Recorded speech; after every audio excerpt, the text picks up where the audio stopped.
Hi friends, सबसे पहले तो ये देखिए कितनी खस्ता और कितने लेयर बने हैं इसमें।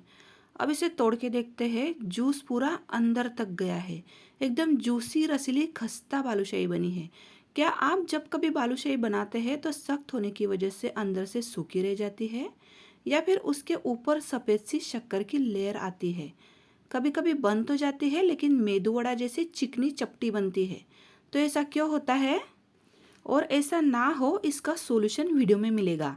और रसीली बालूशाही बनाने का सही तरीका परफेक्ट मेजरमेंट के साथ वीडियो में जानेंगे, जिसे देख के बिगिनर्स भी पहले ही प्रयास में जूसी रसीली परफेक्ट बालूशाही बना सकेंगे, वो भी बिना बिगड़े। तो चलिए जानते हैं सारी बातें और उनका सॉल्यूशन।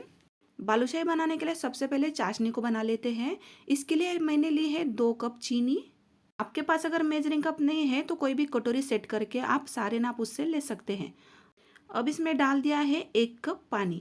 ये नॉर्मल वाटर है। सिंपल सी भाषा में देखेंगे तो एग्जैक्टली जितनी चीनी है उससे आधी क्वांटिटी में पानी लेना है। यानी रेशो ऐसा रहेगा कि 2 कप चीनी के लिए 1 कप पानी लेना है। इतने में ये परफेक्ट हो जाएगा। इसे बनने में ज़्यादा टाइम भी नहीं लगेगा और चाशनी भी सही बन जाएगी। चम्मच से लगातार चलाते हुए सबसे पहले चीनी को मेल्ट कर लेते हैं।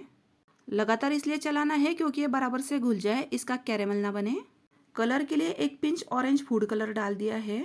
आप यहाँ पे केसर के धागों का भी इस्तेमाल कर सकते हैं। कलर डालना टोटली ऑप्शनल है, लेकिन इससे जो कलर आता है ना वो एकदम गजब का आता है, कमाल का आता है। बालूशाही में बढ़िया सा स्वाद आने के लिए 1 छोटी चम्मच इलायची पाउडर भी डाल दिए है। सारी चीज़ों को अच्छे से मिक्स कर दिया है। दोस्तों, यहाँ पे एक टिप, अगर आप बालूशाही को 2-3 दिन तक स्टोर करना चाहते हैं तो आपको उसमें नींबू के 4-5 बूंद डालने होंगे। अब आप सोच रहे होंगे कि इससे चाशनी खट्टी होगी क्या? बिल्कुल नहीं।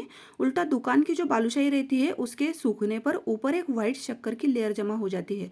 नींबू चाशनी को क्रिस्टलाइज होने से बचाएगा। बालूशाही के ऊपर शुगर जमेगी नहीं और बालूशाही जूसी बनी रहेगी। जैसे कि आप वीडियो में देख सकते हैं कि चाशनी की बूंद जो है वो रुक रुक के गिर रही है। यानी क्या, चाशनी आपको ऐसे गाढ़ी सी बनानी है। अगर ऐसे नहीं समझ में आ रहा है तो चाशनी को दोनों उंगलियों में लगा के देखें। और अब देखिए इसकी तार निकल रही है क्या? थोड़ी सी तार उठ रही है, लेकिन थोड़ा सा खींचने पर बिल्कुल से टूट रही है। यहाँ एक तार की चाशनी नहीं बनानी। चाशनी सिर्फ शहद के जैसी चिपचिपी और गाढ़ी होनी चाहिए। चाशनी को अगर आपने पतला रख दिया तो इस कंडीशन में बालूशाही ज़्यादा चाशनी अंदर सोख कर लेती है और बालूशाही कुछ ज़्यादा ही सॉफ्ट हो जाती है, जो खाने में बिल्कुल अच्छी नहीं लगती। चाशनी हाथ में चिपचिपी सी लग रही है तो ये गाढ़ी हो रही है और ये डन है। बस अब इसे ढककर रख देना है ताकि ये गर्म रहे, ठंडी ना हो। चलिए अब बालूशाही का डो भी लगा लेते हैं।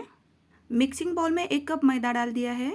इस तरीके की मेजरिंग कप लेके इसमें ठूस ठूस के मैदा भरना नहीं है, आराम से जैसे नॉर्मल तरीके से हम मैदा डालते हैं उसी तरीके से डालना है। पता चला कि आपने इसमें ठूस ठूस के मैदा भर दिया तो 1 कप की जगह 1.5 कप मैदा इसमें बढ़ गया। इससे भी नाप बिगड़ जाएगा और बालूशाही भी अच्छी नहीं बनेगी। यानी 1 कप में हमें 150 ग्राम मैदा भरना है और ये दूसरा कप भी मैंने डाल दिया तो टोटल ये 300 ग्राम मैदा हो गया। घी लिया है आधा कप, ये मैंने मेल्ट करके लिया है।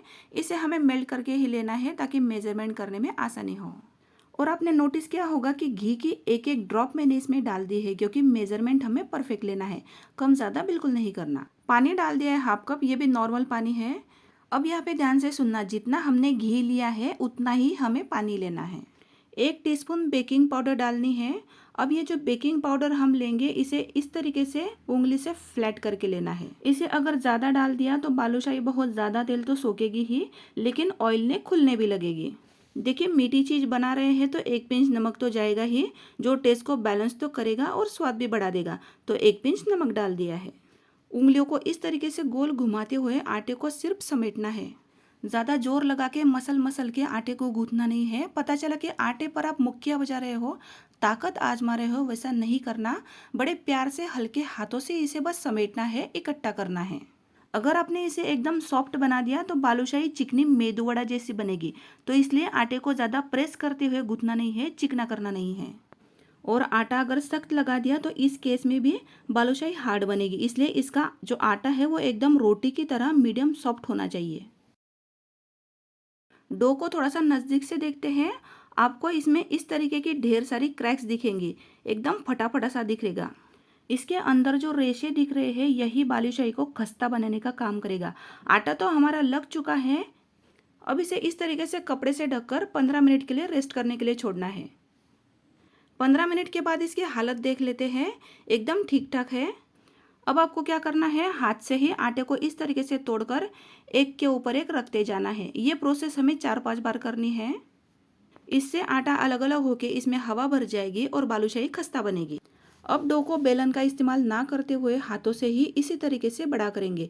बीच में से काट लेंगे और एक के ऊपर एक रखते हुए फिर से इसे हाथों से बड़ा करेंगे, फिर से बीच में से काट लेंगे। ये प्रोसेस हमें 7 से 8 बार करनी है। ऐसा करने से बालूशाही के अंदर ढेर सारी लेयर आ जाएगी। ये प्रोसेस हमें 7 से 8 बार करनी है, इसमें कंजूसी बिल्कुल नहीं करनी। आप चाहे इसे 2 टुकड़ों में काटो या फिर 4 टुकड़ों में, ऐसा करने से ही बालूशाही अंदर से लेयर वाली बनेगी, बेहद क्रिस्पी बनेगी। अब मैंने डो को 4 टुकड़ों में काट लिया है और इसे इस तरीके से हल्का सा खींचते हुए इसका रोल कर लेंगे। ज़्यादा टाइट हाथों से रोल करना नहीं है, इसकी लेयर्स ख़त्म नहीं होनी चाहिए। सबसे पहले तो इसे 2 हिस्सों में डिवाइड कर लेते हैं और एक लोई को उठाते हुए इस तरीके से खींच के हल्के से इसे रोल करना है और जिस साइज़ के हमें बालूशाही चाहिए उस साइज़ के हमें गोले बना लेने हैं। अब एक पेड़े को उठाकर इस तरीके से हल्के हाथों से इसे रोल करना है और उंगली से इस तरीके से बीच में होल बना देंगे। होल हमें थोड़ा सा बड़ा ही करना है, वो इसलिए कि ये फ्राई करते वक्त ऑयल में बहुत फूल जाती है। छोटा अगर होल कर दिया तो ये दिखेगा ही नहीं, इसलिए शुरुआत में ही होल थोड़ा सा बड़ा करना है। ये जो पेड़ा हम बना रहे हैं इसे एकदम चिकना करना नहीं है, इसमें हल्की हल्की क्रैक्स होनी चाहिए और ऐसा होल करने की वजह से बालूशाही अंदर तक चारों तरफ से अच्छे से पकेगी। थोड़ा सा नज़दीक से आपको बालूशाही का पैटर्न दिखा देते हैं। बालूशाही आपने एकदम स्मूथ नहीं बनानी, चिकनी नहीं करनी, हल्की सी रेशे बालूशाही के ऊपर दिखनी चाहिए। यही रेशे बालूशाही को एकदम खस्ता बनाएंगी। तो तेल भी हमारा गर्म हो गया है। छोटा सा बॉल डाल के देख लेंगे तो इसमें हल्के हल्के बबल आ रहे हैं, इसका मतलब बालूशाही तलने के लिए तेल परफेक्ट है। अब इसमें एक एक करते हुए बालूशाही को छोड़ते जाएंगे। बालूशाही तलने के लिए तेल हमें हल्का गर्म चाहिए। तेल को ज़्यादा तेज गर्म कर दिया तो बालूशाही ऊपर से पक जाएगी लेकिन अंदर से कच्ची रह जाएगी।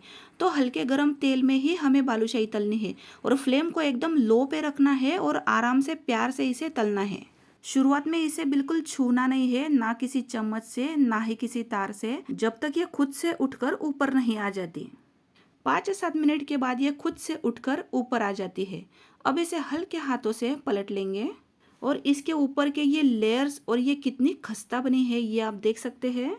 बस इस तरीके का गोल्डन कलर आने तक इसे तल लेना है, क्योंकि तेल से निकालने के बाद भी ये अपनी ही गर्माहट में पकती रहती है। सारी बालूशाही तेल से निकालने के बाद इसे गर्मा गर्म शुगर सिरप में डाल देना है। एक बात का ध्यान रखना है कि शुगर सिरप तेज गर्म ना हो, हल्का गर्म होना चाहिए, नहीं तो बालूशाही ज़्यादा सॉफ्ट हो जाएगी। और अगर चाशनी ठंडी हो गई है तो बालूशाही डालने से पहले इसे हल्का गर्म कर लीजिए। चाशनी ठंडी नहीं होनी चाहिए, थोड़ी सी हल्की गर्म होनी चाहिए। बालूशाही को चाशनी में इस तरीके से 1-2 बार पलट लेंगे और बालूशाही को चाशनी में सिर्फ 5 से 7 मिनट के लिए पड़े रहने देना है। इससे बालूशाही चाशनी को अंदर तक सोख कर लेगा और आप देख सकते हैं कितनी गजब की बालूशाही बनी है। और इसकी लेयर्स देखिए दोस्तों आपने, कितनी खूबसूरत बनी है। ये तो हो गई एक बैच। इसी तरीके से मैंने दूसरी बैच को भी फ्राई कर लिया है। क्योंकि कढ़ाई मेरी थोड़ी सी छोटी थी इसलिए मैंने इसे 2 बैचेस में फ्राई किया है। आपके पास अगर बड़ी कढ़ाई है तो आप इसे एक ही बैच में फ्राई कर लीजिए। और ये दूसरी बैच की बालूशाही भी फ्राई करके तैयार है। अब ये जो पहली बैच वाली बालूशाही थी इसे अब एक प्लेट में निकाल लेते हैं और ये दूसरी वाली बैच भी हमने चाशनी में डाल दी है। और आप देख सकते हैं क्या गजब की बालूशाही बनी है, जूस पूरा अंदर तक गया है। और आज की हमारी दिवाली स्पेशल बालूशाही की रेसिपी सर्व करने के लिए, एंजॉय करने के लिए, खाने के लिए बिल्कुल तैयार है। और कहीं से लग रहा है कि आपको कि ये दुकान की खरीदी नहीं, घर की बनाई हुई है। वीडियो में जो बातें मैंने आपके साथ शेयर करी है वो सारी बातें ध्यान में रखते हुए आप अगर इसे बनाएंगे तो ये बालूशाही इसी तरीके से जूसी रसीली बनेगी। और अगर पहली बार बना रहे हो तो भी ये 100% सही ही बनेगी। सिर्फ आपको जो बातें मैंने बताई है वो ध्यान में रखनी है। ये बालूशाही अगर आपको थोड़ी सी भी अच्छी लगे हो ना तो प्लीज़ एक लाइक कर सकते हैं और चैनल को सब्सक्राइब भी कर सकते हैं। आगे ऐसी ही मज़ेदार रेसिपी के साथ मिलते हैं। तब तक के लिए bye bye and happy Diwali.